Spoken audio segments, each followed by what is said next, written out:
आप देख रहे हैं कहानी कुर्सी की, और कहानी महाराष्ट्र की खिंचती चली जा रही है। तो आज जरा उस पर बात करते हैं और आपके सामने हम इस सवाल का जवाब पेश करने की कोशिश करेंगे कि महाराष्ट्र में शरद पवार क्या वाकई बीजेपी के साथ जा सकते हैं। इसका फुल एंड फाइनल जवाब शरद पवार ने जो दिया है उस पर यकीन किया जा सकता है क्या? क्या भविष्य में ऐसी कोई संभावना नहीं बनती कि शरद पवार अजीत पवार के साथ मिलकर के महाराष्ट्र में एक साथ हो, नरेंद्र मोदी के साथ आ जाएं सेंटर में? क्या इसकी कोई भी संभावना है? और अगर नहीं है तो फिर उद्धव ठाकरे को इस पर भरोसा क्यों नहीं हो रहा? संजय राउत जो उनके सिपह सलाह रहे हैं वो क्यों कह रहे हैं मैं बात करूंगा?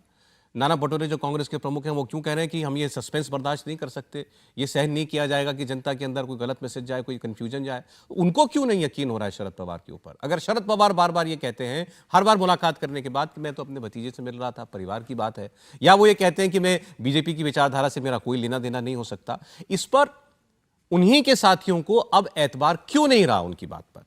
इसके पीछे की कहानी यह है कि शरद पवार की अपने भतीजे अजीत पवार से एक बार फिर मुलाकात हुई। पहले भी मिलते रहे, एक बार फिर मुलाकात हुई उनके उप मुख्यमंत्री बनने के बाद। यह मीटिंग इसलिए खास थी क्योंकि पुणे के अंदर जब मुलाकात हुई तो अजीत पवार अपने चाचा से मिलने के लिए एक उद्योगपति के घर पर गए, लेकिन अपनी सरकारी गाड़ी लेकर नहीं गए, अपना पूरा कैवलकेड लेकर नहीं गए। वो एक प्राइवेट व्हीकल में, एक निजी गाड़ी से वहां पर गए ताकि किसी को पता ना चले कि वो अपने चाचा शरद पवार से मुलाकात करने के लिए जा रहे हैं। मीटिंग की बात बाहर निकल गई तो उस पर बयान शरद पवार को देना पड़ा और उनको क्लैरिफाई करना पड़ा कि वो अजीत पवार से क्यों मिले और उस बैठक में क्या हुआ। सुनिए। माहिती नाही की तुम्हाला कितपत माहिती आहे, अजित पवार हा माझा पुत्र नाही। अजित पवार हा माझा पुत्र नाही। पवार कुटुंबात जर बघितलं तर पवार कुटुंबामध्ये आता वडील माणूस मी आहे आणि त्यामुळे वडील माणसाला कोणी भेटायला आले त्या वडील माणसाने कोणाला बोलवलं हा चर्चेचा आणि वृत्तपत्रामध्ये घेण्याचा विषय होऊ शकतो। राष्ट्रवादी काँग्रेस पक्षाच्या राजकीय धोरणामध्ये भाजपच्या वरचं असोसिएशन हे बसत नाही आणि त्यामुळं आम्ही कुणीही भाजपच्या बरोबर नाही। आमच्यातल्या काही सहकार्याने एक वेगळी भूमिका घेतलेली आहे, त्याच्यात काही परिवर्तन होईल का असा प्रयत्न काही आमचे हितचिंतक करतात आणि त्यामुळे ते सुसंवाद साधायचा प्रयत्न करतात। पण राष्ट्रवादी काँग्रेस पक्षाचा राष्ट्रीय अध्यक्ष म्हणून मी स्वच्छ भूमिका या ठिकाणी सांगतो की राष्ट्रवादी काँग्रेस पक्ष भाजपच्यावर जाणार नाही। देखा आपने, शरद पवार ने बिल्कुल साफ कह दिया कि मैं एनसीपी का प्रमुख हूं और उसके नाते मैं कह रहा हूं बीजेपी से हमारा कोई लेना देना नहीं। उन्होंने ये भी कहा कि हमारी विचारधारा, उनकी विचारधारा हमारे सिस्टम में, हमारे ढांचे में फिट नहीं बैठती है। शरद पवार ये बात कह चुके थे। उसके बाद नाना पटोले कांग्रेस के प्रमुख, उद्धव ठाकरे और संजय राउत, इनकी मुलाकात हुई। शरद पवार के क्लैरिफिकेशन के बाद, बाहर निकलने के बाद नाना पटोले ने पहले कहा कि ये चर्चा मैंने और उद्धव ठाकरे साहब ने की है और हमें भी इस पर हमें क्लैरिफिकेशन चाहिए शरद पवार से कि आखिर उनकी भूमिका है क्या, क्योंकि जनता के बीच में बार बार भ्रम फैल रहा है। और उन्होंने कहा इसकी जिम्मेदारी हमने संजय राउत को दी है, संजय राउत शरद पवार से बात करेंगे। संजय राउत सामने आते हैं। संजय राउत कहते हैं प्रदीप जी कि वो पहले उन्होंने मजाक किया कि हो सकता है 31 तारीख की वो इंडिया गठबंधन की बैठक मुंबई में होने वाली है, उसके लिए अजीत पवार को बुला रहे होंगे, या हो सकता है महाविकास आघाड़ी में दोबारा वापस आने के लिए बुला रहे होंगे। 19 में भी तो ऐसा हुआ था, अजीत पवार एक बार चले गए थे फिर वापस आ गए थे, तो राजनीति में कुछ भी हो सकता है। फिर उन्होंने कहा ना सीरियस नोट हम बात करेंगे शरद पवार से। मैं फिर कह रहा हूं ये बातें महाविकास आघाड़ी के नेताओं की तब आई हैं सामने जब शरद पवार का क्लैरिफिकेशन आ चुका था। भरोसा क्यों नहीं कर पा रहे शरद पवार पे? क्योंकि शरद पवार को खुद ही अपनी बात पे भरोसा नहीं है। उन्होंने इसके साथ एक और बात कही। उन्होंने कहा कि कुछ मित्र हैं जो कह रहे हैं कि मुझे भी बीजेपी के साथ चले जाना चाहिए। कुछ शुभचिंतक कह रहे हैं। हाँ, शुभचिंतक हैं हमारे ऐसे जो, और उनकी बात वो सुन रहे हैं। अगर आपने तय कर लिया कि नहीं जाना है तो भाई, जैसे आप प्रधानमंत्री वाले कार्यक्रम में जा रहे थे, डेलीगेशन आया महाराष्ट्र विकास आघाड़ी के लोगों का, आपने मिलने से मना कर दिया। मिलने से मना कर देते। 4 घंटे भतीजे से मिलने के लिए किसी उद्योगपति के घर पर कौन चाचा जाता है भाई? दुनिया में है कोई ऐसा चाचा जो अपने भतीजे से मिलने के लिए, और पुणे में जहां घर है उनका, ये भी नहीं है किसी दूसरे शहर में, अपने घर में घर नहीं नहीं मिलते। है, हाँ, अपने घर में मिलिए। भतीजे से मिलना है तो भतीजा जब चाहे आ सकता है, कोई रोक टोक नहीं है। तो शरद पवार दरअसल राजनीति के सबसे बड़े सौदागर हैं। ऑफर क्या है, जब तक ये स्पष्ट नहीं होगा तब तक वो अपनी बात बताएंगे नहीं। और खास तौर से इस बात को समझ लेना चाहिए कि शरद पवार का और विचारधारा का कोई लेना देना नहीं है। 1999 में कांग्रेस छोड़ी विदेशी मूल के मुद्दे पर मार्च में, और अक्टूबर में जो है उसी कांग्रेस से समझौता करके सरकार में चले गए। तो विचारधारा, हवाला तो वो विचारधारा का ही देते हैं। 2014 2019 दोनों बार बीजेपी से बात की, साथ आने की शरद पवार ने खुद की, हाँ। ऐसा नहीं किसी के माध्यम तो से। सारा खेल खोल दिया अजीत हाँ, पवार ने। तो इसलिए जो है विचारधारा से तो उनका कोई अब आपने कहा सौदागर हैं और ऑफर पसंद आएगा उसके आधार पर वो फैसला करते हैं। तो पहले ऑफर कोई है क्या देवेंद्र बीजेपी की तरफ से, या अभी भी कोई प्रयास? वो तो कह रहे हैं कि कोशिश हो रही है मुझे मनाने की। बहुत ज़्यादा कोशिश हो रही है सौरभ, और कोशिश इतनी हो रही है कि पिछले दिनों जो एनडीए की बैठक हुई थी दिल्ली में, आपको याद होगा, जिसमें प्रधानमंत्री नरेंद्र मोदी गए थे, तो कोशिश ये थी, और अजीत पवार और प्रफुल्ल पटेल को जो टॉप सोर्सेज हैं वो बता रहे थे कि बाकायदा एक टास्क के तौर पे दिया गया था कि कोशिश कीजिए कि शरद पवार उस बैठक के लिए आ जाए। वैसा तो हुआ नहीं, लेकिन वो 38 पार्टियों वाली मीटिंग, जी हाँ, 38 पार्टी वाली मीटिंग के लिए। और आपको ध्यान होगा कि जैसे वो बैठक खत्म हुई थी उसके बाद फिर से अजीत पवार और प्रफुल्ल पटेल की एक बैठक हुई थी बीजेपी के नेताओं के साथ। तो जो सोर्सेज हैं वो ये बताते हैं कि अजीत पवार और प्रफुल्ल पटेल की लगातार ये कोशिश है कि किसी तरीके से शरद पवार को इधर लेकर आया जाए। और समझा जा सकता है कि बीजेपी के लिए भी ये कितनी अच्छी तस्वीर होगी अगर शरद पवार इधर आ जाते हैं, क्योंकि महाराष्ट्र एक बड़ा कंसर्न रहा है बीजेपी के लिए शिवसेना से अलग होने के बाद। लेकिन दूसरी चीज़ अगर आप देखिए कि अगर इस तरह की मुलाकातें होते रहे और जिस प्रकार के भ्रम की बात कांग्रेस के नेता या शिवसेना के नेता कह रहे हैं, वैसी तस्वीर भी अगर बनी रहे तो ये बीजेपी को सूट करता है। और बीजेपी के लिए ये बहुत अच्छी स्थिति हो जाएगी कि अगर अजीत पवार एनसीपी के समर्थकों में ये मैसेज देने में सफल रहते हैं, जो कि वो दे रहे हैं लगातार, कि जो कुछ भी हो रहा है शरद पवार की रजामंदी के साथ हो रहा है, तो ये स्थिति भी अपने आप में काफ़ी बेहतर हो जाएगी पॉलिटिकली। शायद उस रणनीति पे भी अजीत पवार लगातार काम कर रहे हैं कि वो एक लंबा गैप नहीं दे रहे हैं। आपने ये तो बता दिया बीजेपी की कोशिश है, वहां से जवाब क्या आ रहा है? शरद पवार लगातार इस बात को कह रहे हैं, जो सोर्सेस के द्वारा ही हमें जानकारी मिल रही है, कि अभी ये ठीक नहीं होगा। मतलब ये कि शायद वो इंतजार करना चाह रहे हैं कि दोनों तरफ ही, क्योंकि बीजेपी की तरफ आने में उनको कुछ भी मशक्कत नहीं करना है सौरभ, सिर्फ एक बार सोचना है और आ जाना है। और मैं आपको एक और दिलचस्प चीज़ बताऊं कि पिछले दिनों आपने देखा होगा कि प्रधानमंत्री को अवार्ड देने के लिए जब पीएम वहां पर गए थे, सोर्सेस के द्वारा हमें ये जानकारी मिली थी कि खुद शरद पवार ने फोन किया था प्रधानमंत्री को और उन्हें ये बताया था कि आपको आना चाहिए, ये बहुत महत्वपूर्ण प्रोग्राम है और इस प्रोग्राम में अगर आप आएंगे तो मुझे खुशी होगी।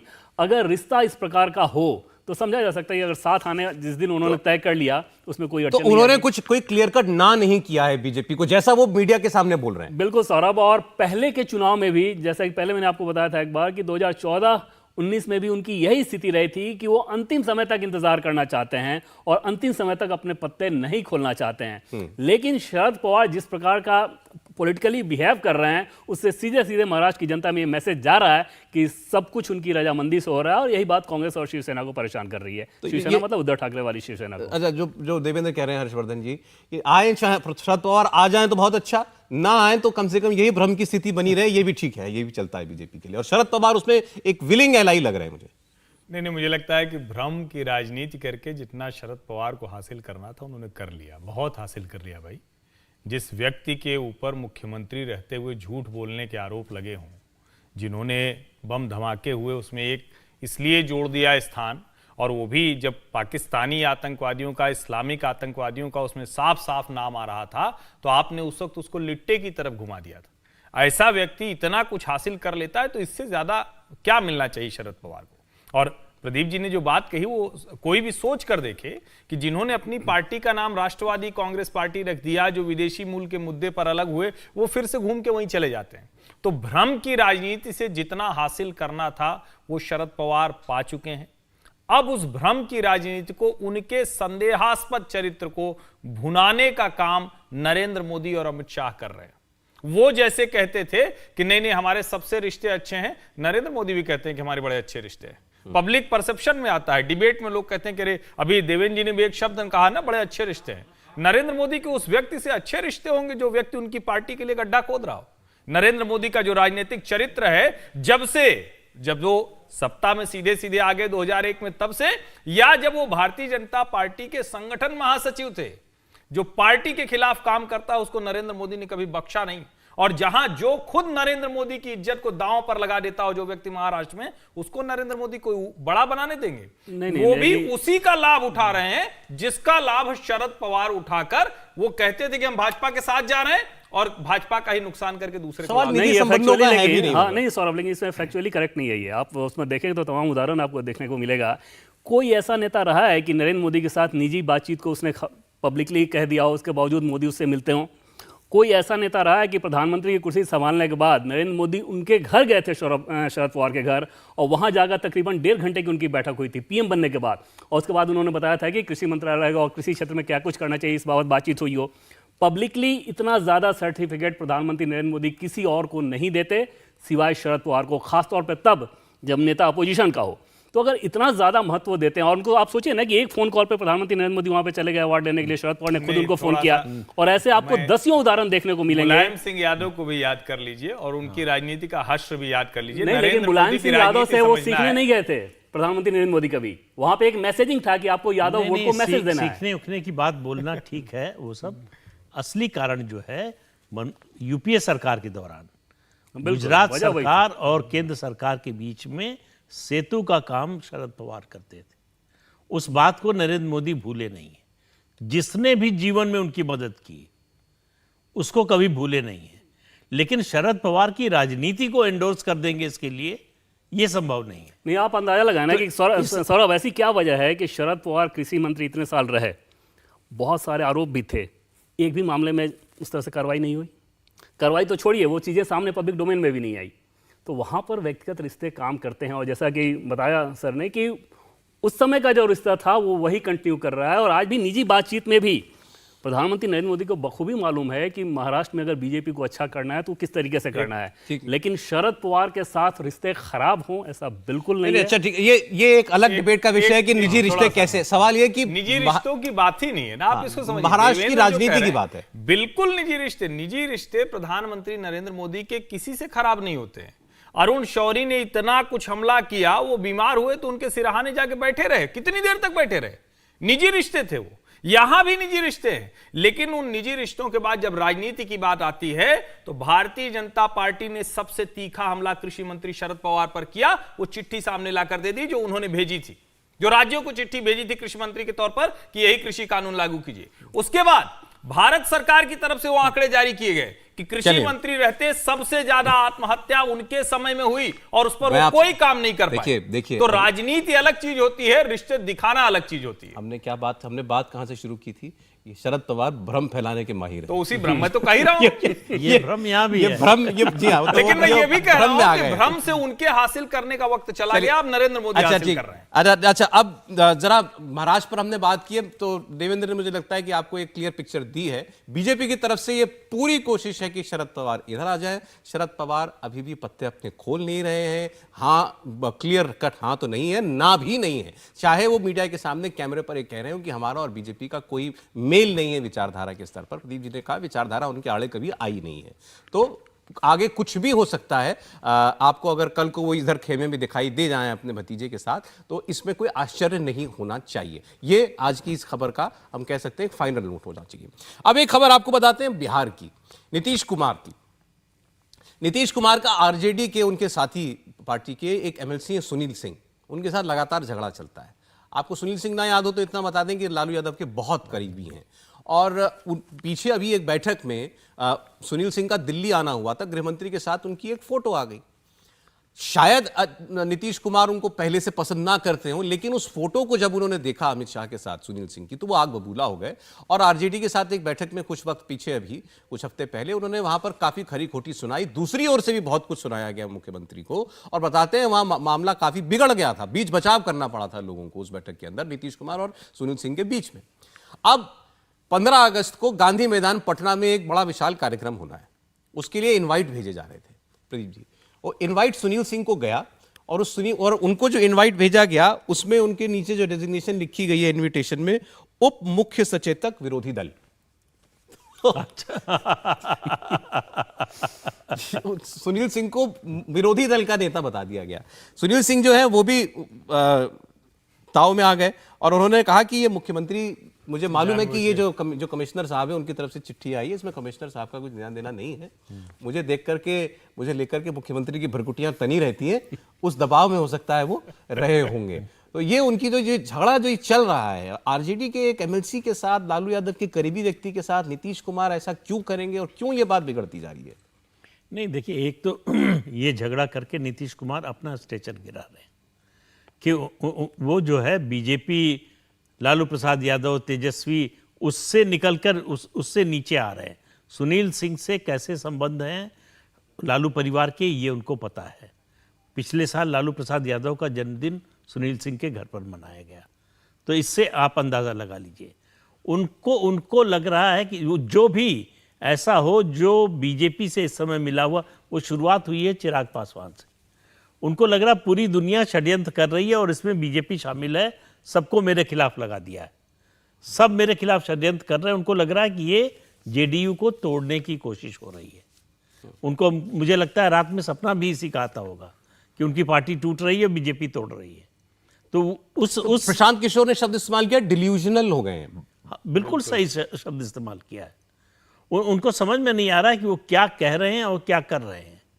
जिस तरह का उनका व्यवहार है पिछले कुछ महीनों का, आप देखिए, तो उससे लगता है कि वो खुद ही नहीं समझ पा रहे हैं कि वो किसके खिलाफ क्या बोल रहे हैं, क्यों बोल रहे हैं। अब वो व्यक्ति जो अपने राजनीतिक जीवन के 18-20 साल बीजेपी के साथ जिसने बिताए हों, वो बीजेपी के किसी नेता से दूसरा नेता मिल ले, उस पर नाराज हो जाए। और ये कोऑपरेटिव का फंक्शन था, कोऑपरेटिव में पदाधिकारी हैं, तो उसके सरकारी कार्यक्रम में वो मिले थे। कोई ऐसा नहीं है कि उनके घर पे दावत खाने गए थे।